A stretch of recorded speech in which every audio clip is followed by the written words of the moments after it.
Well, hey everyone. This is going to be a very, very quick video. I know I always say that, and yes, they do run long, but this is not going to be one of those times. Probably 30 minutes, even at most, if people even decide to come in, because I do have the StreamYards link to join if you actually want to weigh in on this. But I kind of wanted to give my really quick thoughts on a video that dropped just recently by a content creator named CC Suarez. I believe her name's Chelsea. I don't know if she goes by Chelsea or prefers to be called CC. I don't know. I'm going to call her just CC because that's what the channel's name is. But she just recently did a video that pointed out some of the issues with Katie Joy Paulson, a YouTuber, content creator that many people have had litigations with. People know that I've had a lawsuit sent to her. She's in litigation with Seminole Productions and Todd Chrisley, which is actually 7C's Productions. She was also involved in litigation with Toddy Westbrook. People know her history. But I want to kind of do a quick hot take on her video. Now I'm not going to show the video. I'm not going to take any clips from the video or anything like that. Just kind of discuss it. Just give, like I said, real quick hot takes. Oh, she goes by both. Okay. She goes by CC and Chelsea. Okay. So I'll probably be interchanging. So this is my quick hot take. The videos that she does seems to be very high production. Clearly, she has mad editing skills.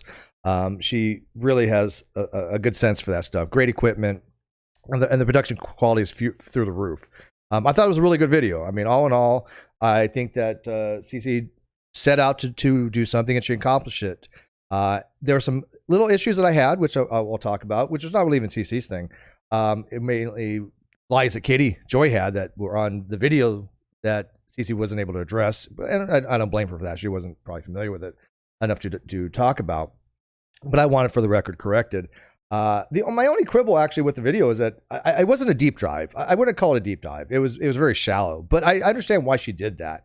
I do get it. She really was just trying to use Katie Joy's words against her, and she effectively did that. She did point out to people that Katie Joy lies to people. I mean, it's just simple. She's a very problematic content creator. Anybody who's ever had experience with Katie Joy knows that Katie Joy will stab you in the back. Katie Joy will show your DMs. Katie Joy has no ethics, in my opinion, whatsoever. She doesn't understand journalistic integrity because she's not a real journalist. She calls herself a reporter, but she's not. She called herself a reporter back in the days of Pathos, when she used to write with Pathos, a blog, a mommy blog that originally came from the Mighty.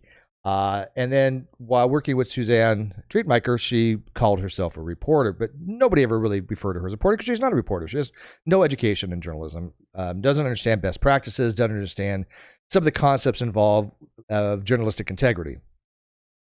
So with that said, the couple things I wanted to say about the points in CC's video, and like I said, it was a good video. I do think it was good for what it was. It just wasn't a deep dive, which is okay. No big deal. I didn't expect her to give 5-6 years of Katie Joy's history, which would have been a deep dive. I mean, that some other content creator might have, the wherewithal to sit through all that crap. It's a lot of crap. I mean, I've been dealing with Katie for how long now? 4 years. I mean, people know by now she started on my channel. We gave, the Non Sequitur Show gave Katie a leg up, and in return, she stabbed me in the back. Falsely accused me of medical fraud, Social Security fraud. What was it? Oh, disability fraud. Even though I've never collected disability, I've never collected Social Security, and of course, the prime one that I am detested by is that she falsely accused me of sexual harassment, which was beyond my imagination and comprehension that anybody would ever think that I would sexually harass Katie Joy. The thought is nauseating, and that is one of the reasons why I bought a lawsuit, because I think, again, I wanted people to be aware that I'm going to put my money where my mouth is, and I've spent quite a bit of money getting what I want from Katie, which was some paperwork that I have not shown yet. But I have some paperwork that will be shown eventually. Just have not been public yet. But it's going to definitely solidify that she lied about me and that she continues to lie about me. And that was my goal. That was definitely my goal. So I think I've pretty much accomplished that. But when it comes to the deep dive, again, that's what CC calls it. Wasn't much of a deep dive. But that's okay. That's okay. That's a terminological thing. Big deal. If you take the video for what it was of her using Katie Joy's own words against her, it was good. It was a good video. The things I do want to kind of correct, and again, these are not mistakes made by CC by any stretch of the imagination, but Katie Joy, so when CC wanted to do this video about Katie, She reached out to Katie, but by the way, bad mistake. I'm going to tell you right now, reaching out to her, expecting to have some kind of civility, never will end well. Anybody who's ever contacted her will tell you it never ends well. But I respect CC for wanting to do that. I get it. She wanted to give Katie Joy a chance to respond to some of the things that she was going to talk about, which, by the way, everything that Katie Joy thought she was going to talk about, she didn't, which was, kind of what I expected. So Katie Joy's view of what this video was going to be about was tangential. It was orthogonal to what the video was actually about, which is, again, typical of Katie Joy. She lives in a completely different alternate reality. But she had said to basically, in a response to CC, instead of just, ignoring it or just saying, I have nothing to say, no comment, or, yeah, there's a few things I'd like to address. She basically said, oh, you're speaking to all these haters and interviewing all these people that I'm in litigation with, and you're going to hear from my attorney. Stupid. Really stupid. First of all, CC's never interviewed me. CC has not talked to Leslie Bass. At least CC has not talked to Todd Chrisley. CC has not talked to Suzanne. CC has not talked or interviewed with Tina or Aaron. As far as I know, she hasn't done any research on any of that stuff. Is she familiar with it? I'm sure. I mean, she knows about this stuff, but that wasn't her goal. And she didn't interview anybody. So this whole nonsense from Katie Joy that she thinks there's some kind of vast conspiracy, it's in her head. It's absolutely delusional. So you would have to literally believe, this is one of those Amber Heard type thing, right? You would have to believe that me, Aaron, Susan, Tina, Leslie Bass, Charlotte on the Web, all of us are basically lying to everybody, saying that, we've sat down for hours with Cece and had interviews with her, and she's going to do this huge deep dive and everything else, when it never happened. But that's what Katie seems to want people to believe. She thinks there's this weird conspiratorial troll group after her. No, as CC had pointed out, there's no troll group after her. There's never been a troll group after her. There's only people that have used her words against her, and she's gone after them by filing false TROs against them, against myself, against Tina, against Loomis Noble, and lying and defaming people in order to silence them. That is what she does. And she typified that when she had a response to CC, which was basically threatening some kind of legal action. Now, again, not necessarily suing, but she's like, you'll be hearing from my lawyer. And she talked about a cease and desist letter or letter of preservation. And she said that she has sent out numerous letters of preservation in regards to the Todd Chrisley case. I don't think she sent out one. The letter of preservation she sent out is this, that I have on the screen now. This was sent to multiple content creators. Most of them, or I wouldn't say most, but many of them I have never had a single interaction with. Sure, Emily Baker knows me. I know her. We've never communicated. I've sent her stuff. I said before that I didn't tag her, and I was wrong on that. I said if I have tagged her, I'm unaware of this, and if you show me, I'll correct it. They showed me. I corrected it. I literally thought I was just responding to her, but yeah, I guess I did tag her to a handful of times. Okay, my bad. But big deal. So what? You tag somebody. Who gives a shit? And it was just my recollection was off on it. But Emily and I have never had a conversation. She's never talked to me. Ever. So there's nothing to preserve. So for Katie Joy to try to intimidate somebody like Emily Baker by sending these BS intimidation tactics by using Lords of Preservation is odd. One, Emily's a lawyer. She knows what she's legally able to do and not, and she just destroyed this particular preservation order because it was not effectual, because it didn't speculate what she's looking for. You cannot just say, hey, you have to preserve everything relating to this person to go on a fishing expedition. It doesn't work that way. This particular one here was sent to Res Rhetoric, right? And Res Rhetoric is, one person that I would give my life for. If he wants a kidney, he's got it. If he wants both, I'll give him both too. I love that man. I really, honest to God, love Res Rhetoric. Don't tell him that. I'll stroke his ego. But that man has stood by me and been honest with me, and he's a hell of a great guy. I got to meet him in real life, and my life was bettered for it. But she sent him a preservation order. Why? What is my contact with my best friend who helps me on, the Non Sequitur show? What the hell has that got to do with anything relating to any kind of legal action that I have? Yeah, Stuart Hamilton. Emily Baker's statement of, quote, I have preserved 100% of nothing, you're welcome, is apropos, is perfect. That's exactly what it was. I have preserved 100% of nothing because I don't know what the hell you're asking for. You don't get to have every conversation with somebody. This is what she's threatening with CC. Oh, you better give me every conversation you ever had with a content creator. No, it doesn't work that way. And if she did, who cares? Who cares? I have gone on record and said, look, I would be happy to give up every conversation I've ever had with anybody if she does the same. The only thing I would be fearful of is she is going to use that information against those other content creators. That's the only reason I wouldn't, right? Because what stays with me, is sent to me stays with me, right? I don't put out personal information. I don't put out DMs and things of that nature, right? So that would be the only reason why I wouldn't. But other than that, I couldn't care less. I have nothing to hide from what I've said to people. Nothing. There's nothing in there that would help her case. There's certainly nothing in there of any remote sense that has to do with the things that she has her allegations toward me, allegations toward Todd Chrisley, allegations toward 7M. Nothing. Absolutely nothing. If there was, I would have sent it to their lawyers. I've talked to all these lawyers. They know me. They know my lawyers. All the lawyers talk. It's legal stuff.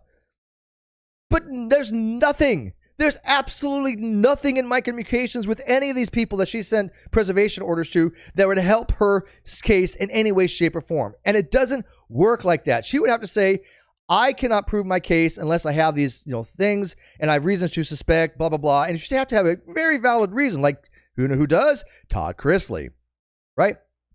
Todd Chrisley has a very good reason to have his discovery by the source that Katie has said gave her information about this so-called sex tape, or agreed with her, that worked on the show Chrisley Knows Best, whether it be part of the production staff or a producer, unknown. She's kind of hinted either way, but she has hinted in the Todd Chrisley case. Not even hinted. She just outright said that a source, and as CC pointed out, when she says it's a source, it's not really a source, but she has said that a source had kind of confirmed these things to her. Now, Todd Chrisley can prove malice. As CC Suarez had pointed out in her video, in order to have defamation from a public figure has to show there was malicious intent.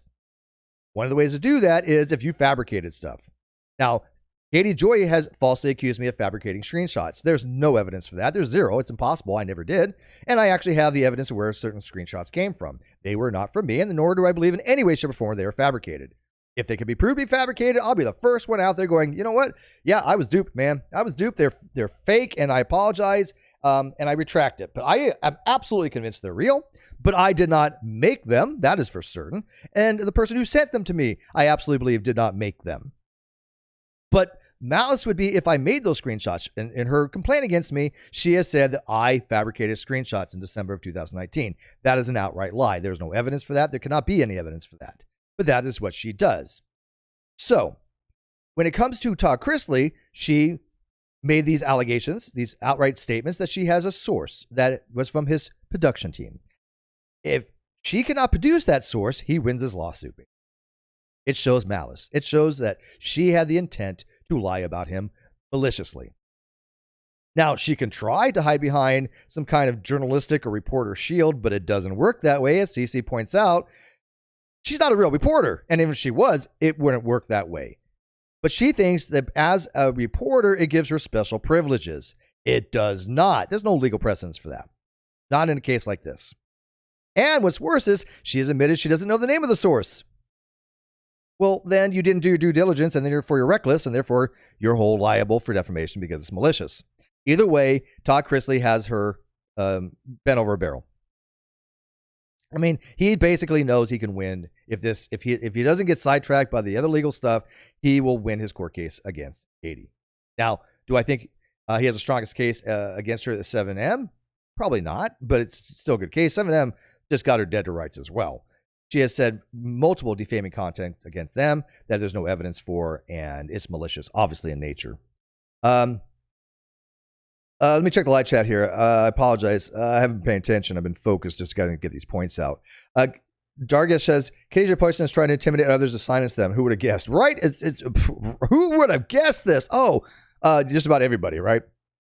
I mean, we've been warning people for Katie for years, and I'm sure CC is well aware of the litigious and vexatious nature of Katie Joy, right? Who isn't? I mean, any content creator that deals with her is going to have to consider those possibilities. But I was willing to put my money where my mouth is. I was willing to stand up to her because I know what is right, and I believe in holding people accountable. And apparently, CC does as well. And more mad respect for her because, man, she doesn't know what she's in for. Now, she could be doing a one and done, or she could do a part 2. I don't know. It doesn't make much of a difference to Katie because now she has made a mortal enemy of Katie, and Katie's going to deride her, and Katie's going to drag her probably for the rest of her natural life, just like she has done every other content creator. Myself, Suzanne, Aaron, Tina, Charlotte on the Web, Leslie Bass, and God knows how many others. That's just what she does. April Von Ryan for 5 Canadian says, I thought you said it wouldn't be on again. It wouldn't be on again?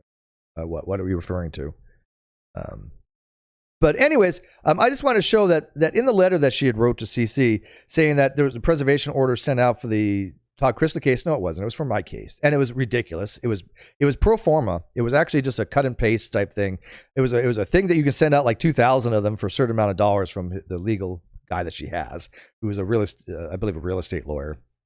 I can tell you right now, none of my attorneys have been thrilled with this dude. Matter of fact, Todd Chrisley's lawyers have not been thrilled with this dude. Apparently, he has some issues with the court. He doesn't do filings correctly. He doesn't do them on time. But whatever. I have nothing personal against the guy. He's trying to do a job, and he's got a horrible lawyer. Same thing that happened with Kyle Curtis and his lawyer. She had to do the best she can with a guy that lied to her and submitted false evidence to the court. And of course, you have Katie Joy cheering him on. But that didn't work out too well for either of them.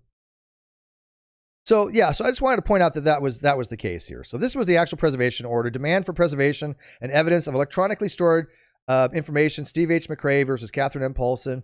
The preceding court filing number, and then blah, blah, blah. And this is, if you really look at the wording, it's pretty well pro forma. All you do is just stick in the name.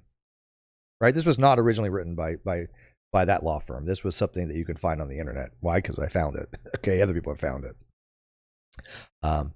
And so it was not specific. It's like, it has come to my attention you're currently or in the past had online interactions with both parties to the suit. So what? Due to the broad scope of allegations and communications issued by McRae. Broad scope? No, they're pretty narrow. This is what I'm saying. This was cut and formed. They were not broad allegations. There were specific allegations. She fraudulently... I should say this. She apparently had some fraudulent or possible fraudulent GoFundMes, which she's suing me for saying. But there seems to be some inconsistencies in her fundraising with the Ronald McDonald House Charities. Matter of fact, there's 2 issues with that. 1, Ronald McDonald has to give permission to give a charity fundraiser, which they never gave. And 2, it went to her private personal PayPal, which should never be the case, because now you're taking donations for yourself. You get a tax write-off. You're sending it. There's no direct accountability. No, when you do a fundraiser for somebody like that, they work with you and it goes directly to them. So there was reasons to suggest there was some shenanigans, right? So what? That's not slander. There's no malice with that, right? But the very narrow things was she falsely accused me of things like fraud and medical fraud. And worsely, she claimed directly that when she filed this false TRO against me, which she lied on her affidavit to get, this is not even a matter of speculation. This is absolute categorical fact. And if you don't believe me, go watch Erin's video because she put it all out there, that she lied on her affidavit. I see she had 29 things. About 28 of them had an error or an issue, but almost every single one of them was just fabrication. And there are very specific allegations that she said the judge in the court, sua sponte, meaning without any other motion, put this TRO under Violence Against Women's Act because it was so heinous. For a guy that has never met her in real life, that has never been in the same state with her, that has never had any familiar relationships with them, is not dated, or is in any way related to the person, was violent under VAMWA. Now, there's a whole mess of problems with that. One, Violence Against Women's Act only applies to people that have actually known each other, actually had familiar relationships with each other, whether dating or through some kind of relationship genetically. But if you never met a person, it cannot be VWA, which, by the way, was in fact defunded in 2019. And so she absolutely lied about that. The judge never saw any evidence. The judge only sees the affidavit. My lawyer was like, yeah, the judge never did that. My lawyer, so again, you would have to believe that my lawyer, who told me the judge did not do that, is lying, and that Katie Joy knows more about the law than actual lawyers. Right? So... Nick says Katie Joy only raised $99 directly. Yeah, it was about 99 to 100. It was either $95 or $99 or something like that. Yeah, it was in the 90s. I remember that. 99 directly to Ronald McDonald's house. The rest went to her PayPal. No one seems to know how much. Won't went to her pay, and we won't because it went to her PayPal. Exactly. There's no accountability. Right. That was the point. Nobody knows. This is why I'm saying this was some messed up stuff. Right. And you have a right to speculate on that. Why? Because it went to her PayPal. It didn't go directly to the Ronald McDonald charity house. It wasn't until somebody pointed out that it was going to her PayPal. We don't know how much went to her PayPal. There's no accounting for that. But some of it did. Something did. We'll never know. Right? But anyways, like I said, this was a pro forma thing. And, my allegations against her were very, very specific because the judge never said that. And so people are going around saying, oh, Steve harassed Katie to the point where it's so bad that they had to put her into Violence Against Women's Act. Violence. I have never met this woman in real life. I've done 3 shows with her on the Non Sequitur Show channel. I have never been in the same state with this woman. Where's the violence? This is so egregious because there are actual women that have been domestically violent, been victims of domestic violence, that have been beat up by people that are familiar with their attacker, whether it be a husband, a wife, a boyfriend, son, father, it doesn't matter. There have been women that have actually suffered violence, and she's trying to say some guy on the internet that has accused her of being dishonest, which she is, that has accused her of lying about him, which she did, is somehow tantamount to violence. That is absolutely ridiculous. And so, yes, for the probably forever, I will be going on and harping on it. Whoever wants to listen, that's fine. Whoever doesn't, that's fine too. But we all have our crosses to bear. We all have our things that we will ping on, and that's one of them. I'm never gonna let this woman get away with saying that I sexually harassed her. That's bullshit. Never happened. Never could happen. It's absolutely just so wrong on multiple different levels. And of course, there was no evidence for it because it never happened. She changed her story like 6 times.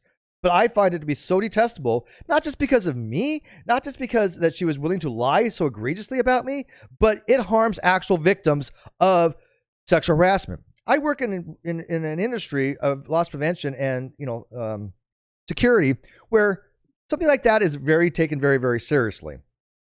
Right? We have to understand what sexual harassment is. I've taken numerous courses on sexual harassment throughout my 20-year-long job experience. Multiple. Anywhere you go, you're going to have to take a course, even if it's just a 20-minute orientation or something. You have to take something on sexual harassment nowadays all the time. And I've always aced them, of course, because I've given orientations. I used to give new hires 2 to 4 hour orientations. Part of that involved understanding what constitutes sexual harassments in the workplace. This was not a workplace thing anyway. She's trying to say that she was, in a workplace when she was on my channel. That's not workplace.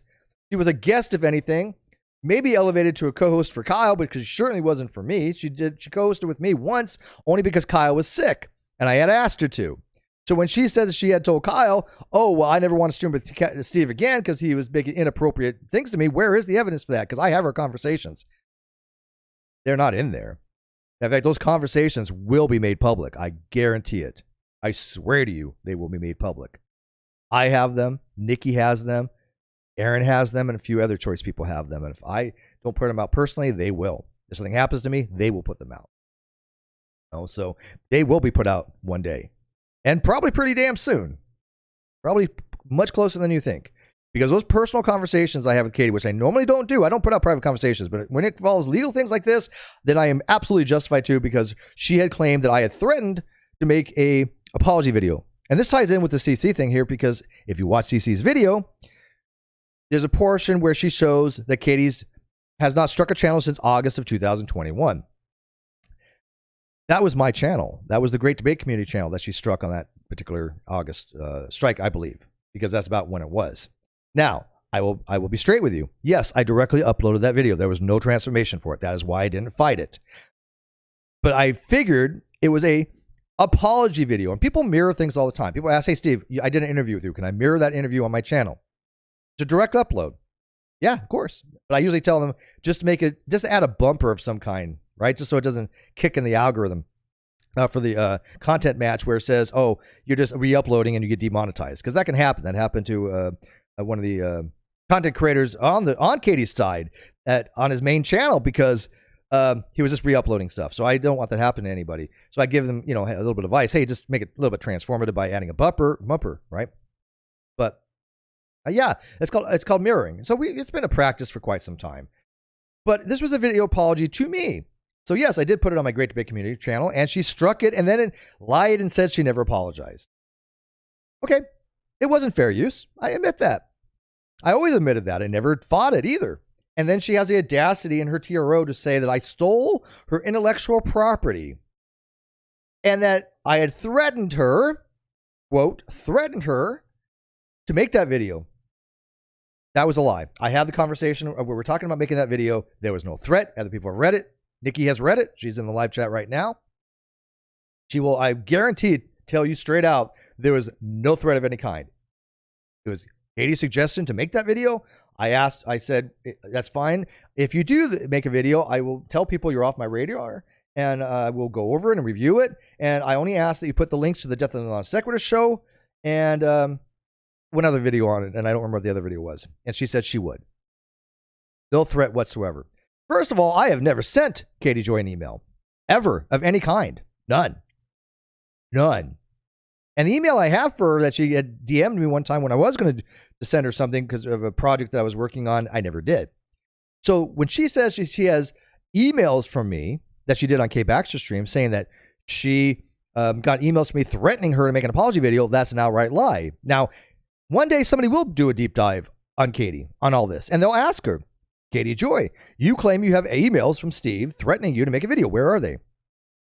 She'll never produce them. Why? Because they don't exist. They don't exist. And then I will produce the actual, evidence of our conversation of where we talked about this, where there was no threat. It was, okay, just put these links on there and I will review it. And she came to me.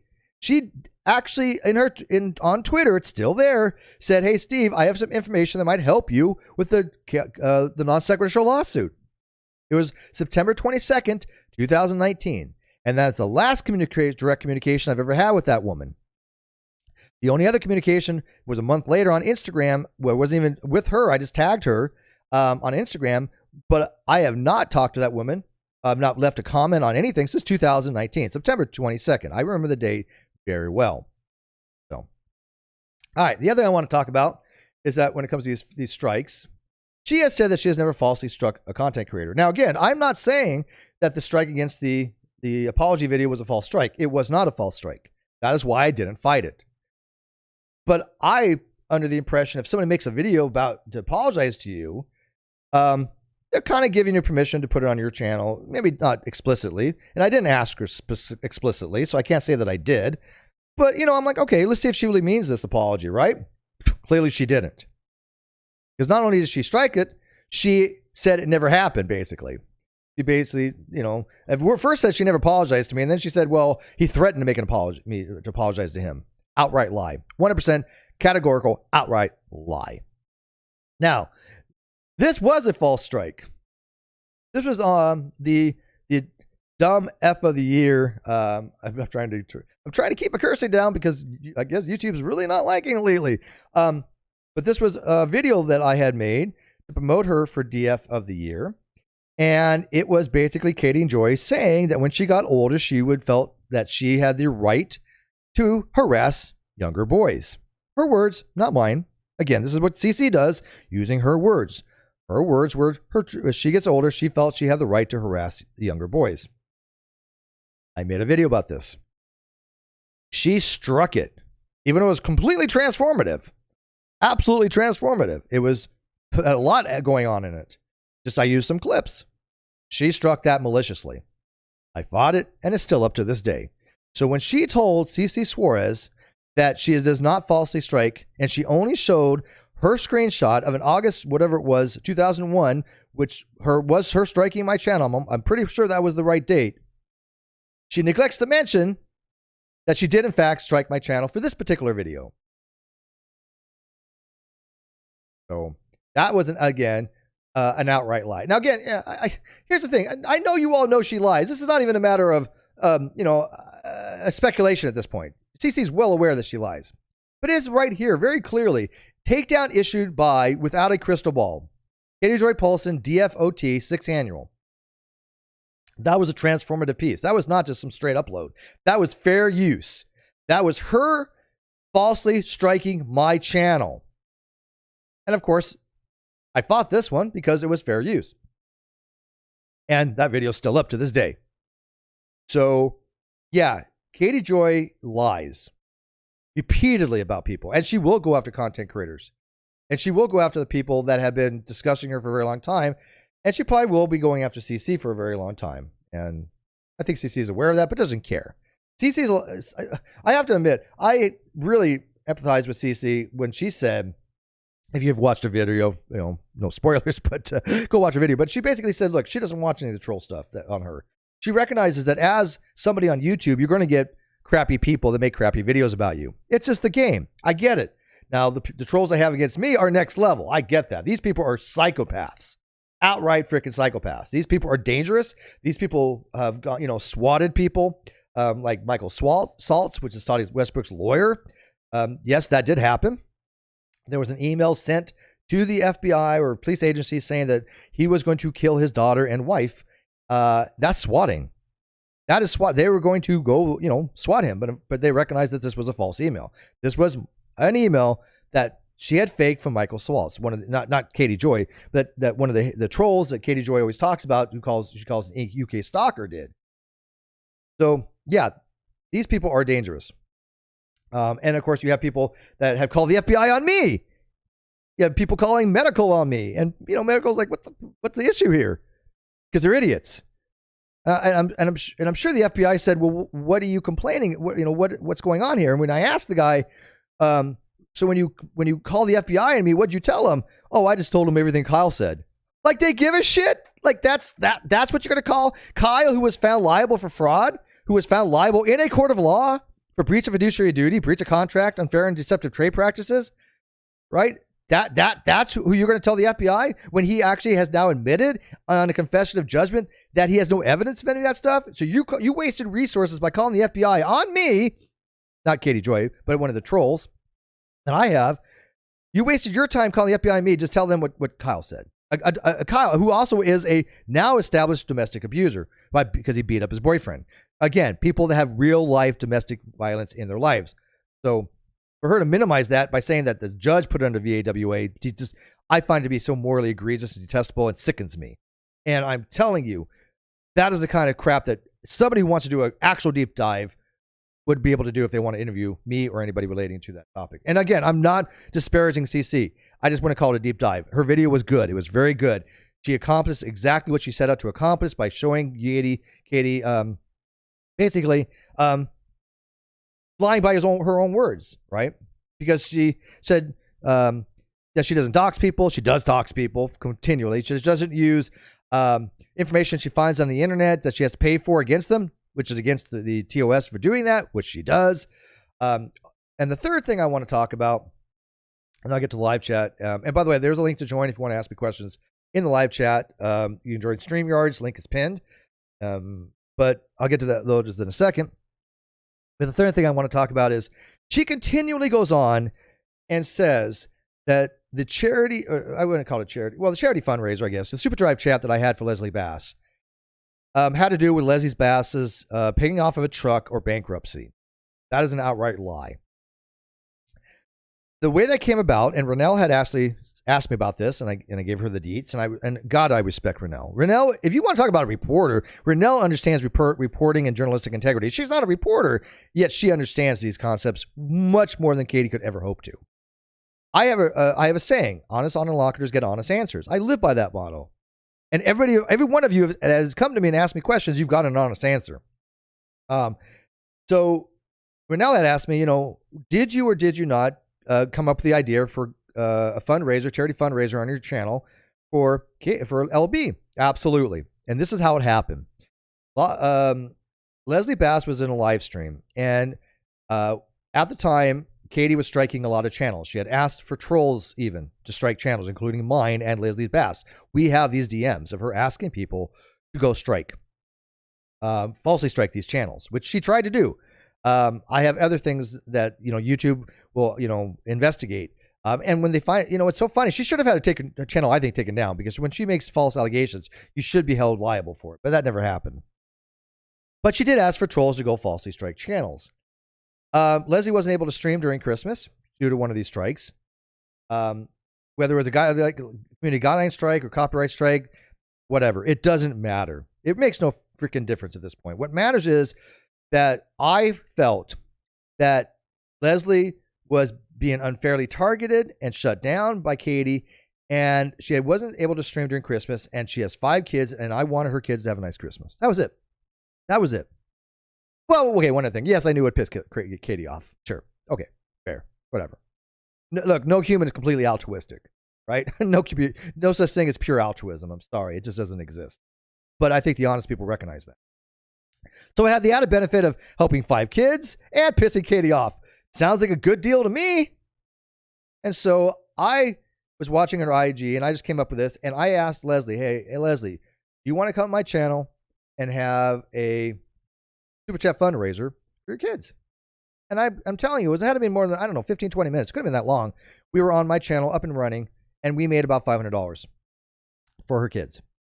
And then she made another $500 according to her within the next couple of days. People had asked me, where do I send, your stream's over, where do I send this? And I gave out her PayPal, right? I don't know anything about giving out her phone number. I don't, but I did give out her PayPal. Whether they're linked some way, whatever. But I gave her to PayPal because people are asking me, how do I donate to Leslie? By the way, has Leslie changed her name? Because I don't know anything about this. CC was saying that Leslie doesn't even go by Leslie Bass anymore. I don't know anything about this. I know she still has like LEB. I don't know if there's a legal name change. I have no idea. I don't know. So that's just on me. Sorry. But I am referring to Leslie Bass because that's how I know her, is Leslie Bass. Or LB. But anyways, she made another couple, like $500 afterwards. So there was some money that was raised for those kids. Now, for some strange reason, Katie decided to go into Leslie's financials and found that she had owned on a truck, or she had paid off a truck a few months later. First of all, none of her business, but irrelevant. That doesn't mean that she didn't spend $500 on her kids. I absolutely believe that she did. I don't have to have receipts for that. I whatever issues I had with Leslie back, afterwards is irrelevant. I would never say that Leslie would deny anything from her children. Never in a million freaking years. All right, LEB. Hasn't changed her LEB. Okay, I'm going to call her LEB then. Big Just says, you admitted that Leslie never provided you proof of the emails, nor showed her creator dashboard to you. I remember you were pissed. Yes, and I will probably never get over that. But I have to put that aside for what is facts and evidence. And the facts and evidence is that Katie Joy falsely accused her of paying off for a truck or having a bankruptcy, and that the fundraiser was somehow conspired between Leslie and I to pay off her truck. That never friggin' happened. So that's a lie. That is an outright lie by Katie. That was all my idea. LB had nothing freaking to do with that. And I'm pretty damn sure that if Katie wants to say that Leslie did not spend, or excuse me, LEB did not spend money on her children, that's a hell of a road to climb, and I would just be mortified. But I believe that she did. She may even have receipts. I don't know, and I don't care. I wouldn't expect for a second she didn't spend that money on their children. That doesn't mean she doesn't have any other income going off to other things. I have income. If I spend $100 on groceries, that doesn't mean that the $20 I spent going to see a movie was a misappropriation of funds if people donate to me, right? Because, it makes no sense. If somebody says, hey, here's $20, go buy beer like that, then yeah, I'm going to go buy beer with that, But if somebody just, donates and then you spend that $20 for beer, And then they give you 30 and they say, hey, go buy yourself a beer, and you spend $20 a beer and you spend the other 10 on, watching a movie. So what? But you still have to spend money on rent. You still have to spend money on food, right? That's how it works when you have a budget. It does work when you have an income and you have, it makes no sense to me that she thinks that's a coherent argument to say, oh, look, she paid off her truck months later. So what? She still has income. She still had probably a bank account that had money in it that she used for that. That money from the streams, the super chats, still went to her kids. And like I said, I had never once talked to LEB about any truck or any bankruptcy. I didn't know anything about any of that until afterwards. Yeah, I do used to. Yeah, if somebody says super chats me for a drink, I will go out and do it. But again, I don't drink that much. I can't drink that much. It's just biologically, it's just not feasible. But I will go out and have a beer, right? I have E&J brandy sitting on the TV thing right now that I've had since last year. Matter of fact, Kano makes the drinks out of it more than anything. She'll make some, Pepsi or Coke and mixes with E&J brandy because that's how I used to like it too. But I just don't drink that much. But if somebody sends me $10 or $20, yeah, I'll go get a bottle of scotch. But that bottle of scotch is going to last me a very long time. Or I'll share it with Kano, right? Like this E&J brandy or whatever. So it gets used, right? But I just want to make it very clear that there was at no time any discussion of those super chats going to anything but for the kids. And I find it to be morally egregious that Katie would ever insinuate otherwise. But I will tell you unequivocally, there was absolutely no evidence contrary to that. So that just is an outright lie. I have no reason to lie about that either, right? It just makes no sense, right? If Leslie and I had discussed that, I would tell you, but we never did, ever. And her sister will verify this as well, who I adore. Leslie's sister, Crystal, I just adore that woman. I really do. The hardship she has gone through and the crap she had to deal with people being trolling into her because of Katie, my heart just bleeds for her, because she is a really sweet person. Honest to God, sweet, honest, nice person. And she didn't deserve any of that. Any of that. What Katie put her through. But she'll even tell you that, yeah, that conversation never happened. All right. E&J is trash. What? E&J VSOP is pretty damn good. But like I said, I only put like a capful in my coffee. I don't, again, not a lot. Stuart, $20 says, go buy yourself a beer. Oh, thank you, Stuart. I will do that. I usually take a photograph of it, so you guys do know. I know you guys believe me, right? But I mean, when I do go out, I'll have a beer and I'll say, hey, this is for the super chat.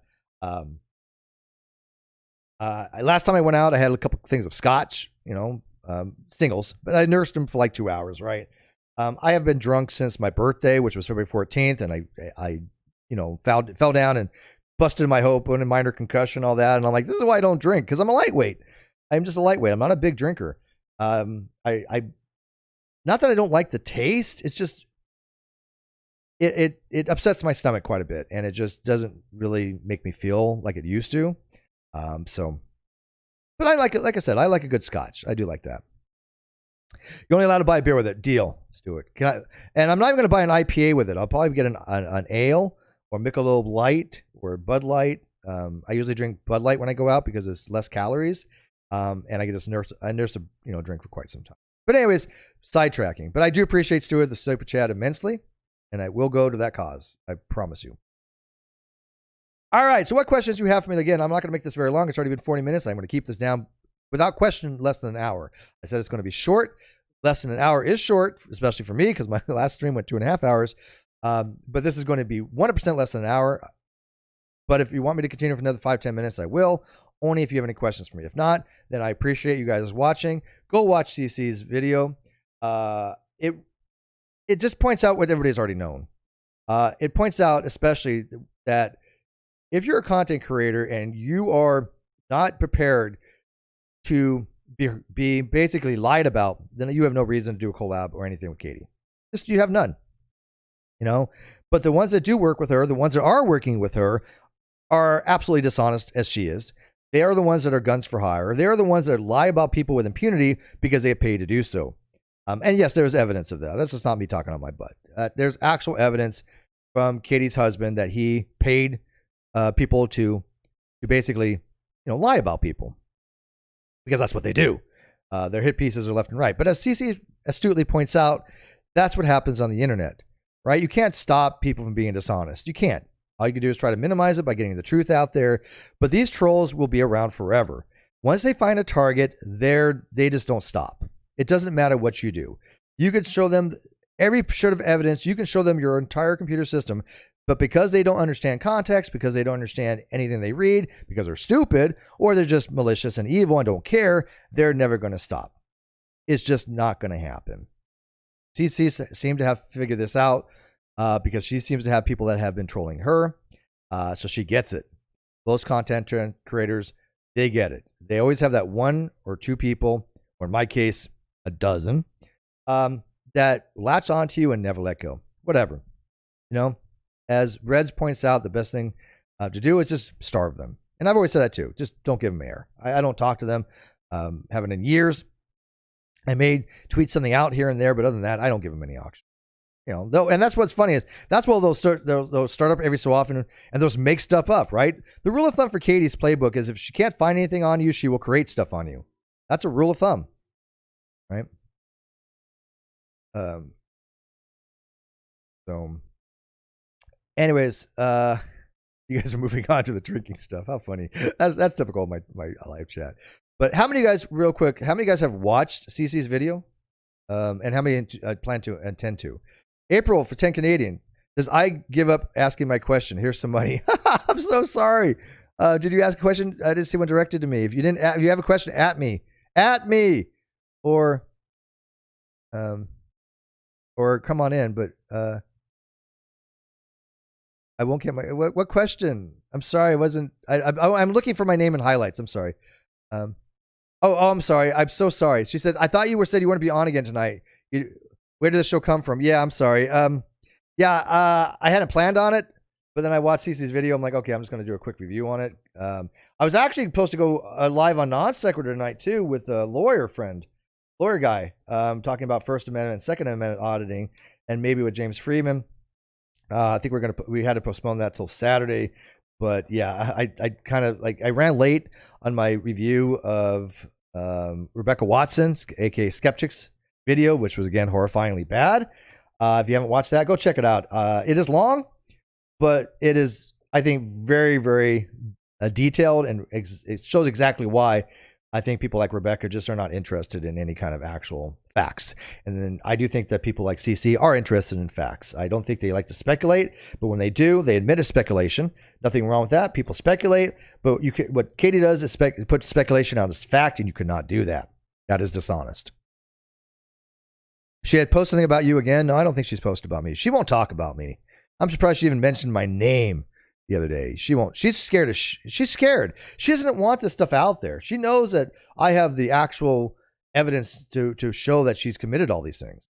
That's why she had a TRO against me. She wanted to silence me, right? So, do another 20. Oh, cow. Oh, no, I'm sorry. I thought it was another 20. My bad. Don't do another 20. Darga says, but Steve, they aren't lying. They just forgot their evidence in the other part or something. Yeah, they're in the pants. Yeah, they're not lying. They just left their evidence somewhere. They can't remember where, right? Oh, that's funny. Timo says, is a new interview talk with Scott Clifton in the offering? He's an engaging speaker and probably a big draw for views. Probably. I mean, I haven't specifically, but I can get Scott pretty much anytime. Scott's a big fan of the Non Sequitur show and on my channel. We talk a lot about philosophy. We go into his Discord and talk about philosophy.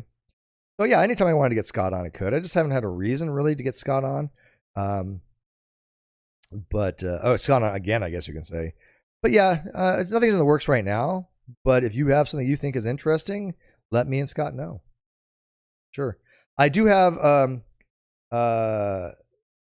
Casey Luskin from the Discovery Institute coming on. But I can't really find anybody to kind of go against him. So I don't know what we're going to do with that. I've asked a few people. Maybe Professor Dave might. I don't know. But not a lot of people really want to deal with him. And I got to tell you, as much as I disagree with Casey Luskin, he's been nothing but kind and civil to me. Nothing but nice to me. Seriously. I mean, dude's really, really very, very nice. And so I don't agree with him. But Big Dish said Austin Wizard and Professor Dave want to debate, but Austin refuses to go on Craig's channel and let him moderate. They think James is a moderator, and this might be great. Yeah, well, let him know. Yeah, people know. I mean, look, I have nothing against James on Modern Day Debate. He took, kind of our idea from Non Sequitur and ran with it and did a great job. I don't hate him for that. I'm not a hater. James and I have always got along. He's always been supported in my channel, and I've support, Modern Day Debate.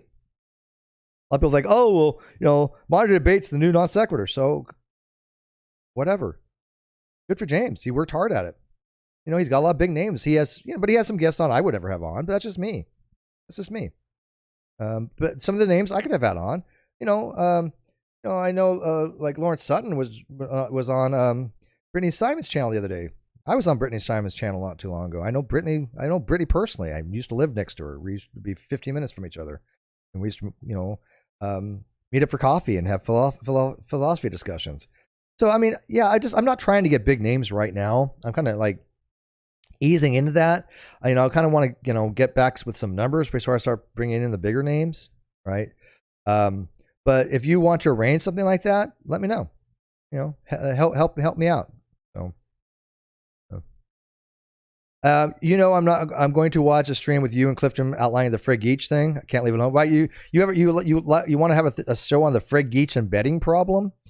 That would not be Non Sequitur. That would be this channel because that's philosophy, right? That would deal with theological and cognitivism, which would be a fascinating subject. Don't be wrong. I would love to do a stream on that. But that wouldn't be Non Sequitur. I'll get in touch with Dave. Yeah, no, I've been in touch with Dave. Dave and I talk. Professor, Dave and I talk. I talk to a lot of people, believe it or not, man. A lot of people just don't get it. A lot of them don't care about the drama. These people know, and I've had people tell me straight up. I'm not going to disclose who this person was, but somebody who I really do respect a lot, been a friend of the channel for a very long time. They like Steve. They're like, look, you've always been kind to me, and I know what these people have said are absolute abject nonsense. I don't give them the time of day. Nobody really ever does. Anybody of any consequence, don't care about it. You shouldn't care about it. And I don't. But it was nice to hear from somebody because they recognize that all these people that are trolling, that's all they're going to do. Right? That's it. Another version of Ken Hoban's roast, maybe. Yeah. But anyways, like I said, I do want to keep this minimized. It has now been 50 minutes. I'm not going to go a full hour. I want to keep it really short. I'm going to end it now. I want to appreciate all you guys out there for super chatting, becoming members of the channels and Patreon, and let me know what you think of CC's video. Let me think what you think of my little short review of a video, because again, wasn't going to be too much on it. Just enough to kind of throw it out there. Go watch her video. I think, again, well edited video. I mean, she's got skills. I mean, her camera and mic. I got mic envy. I got camera envy. Holy cow, the clarity on that thing. I swear to God, it's like 4K. I think it probably is 4K. I didn't even check, but it's really good camera. But as far as like the content she had, yeah, she put Katie Joy in her place. Will anything become of it? Probably not. Look, we know from experience that you could have PewDiePie go after Katie and expose her for everything she's done, and it wouldn't matter.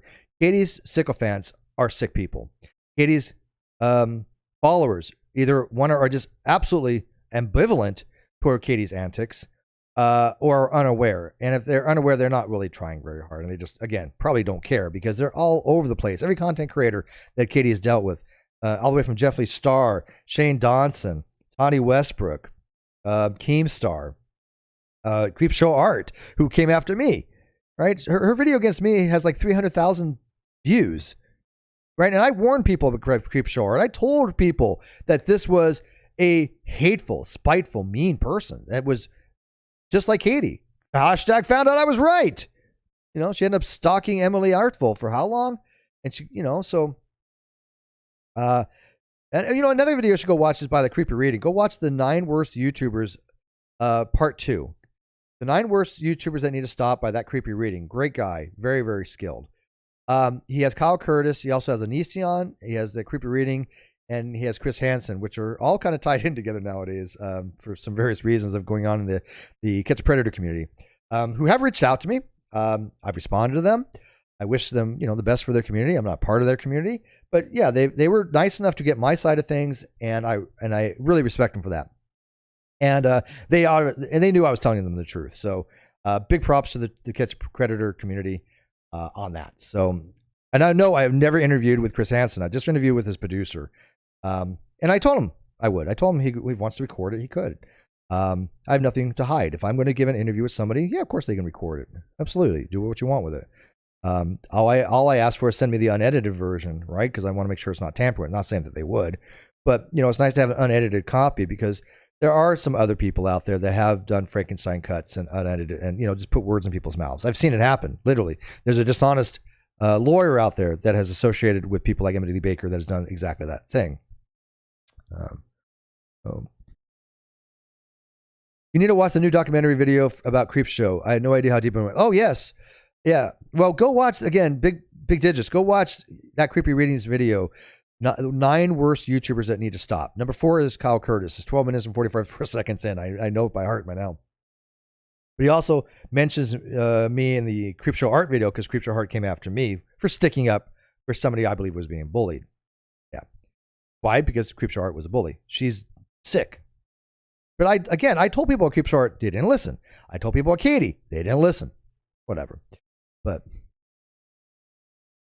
all right, let's call it a night, guys. Thanks for watching. I look forward to your comments as always. I look forward to your sharing these videos on your social media. I really do appreciate it. And I do want to thank CC Suarez for that video. Like I said, she didn't interview me on this. She didn't interview anybody that I knew on this.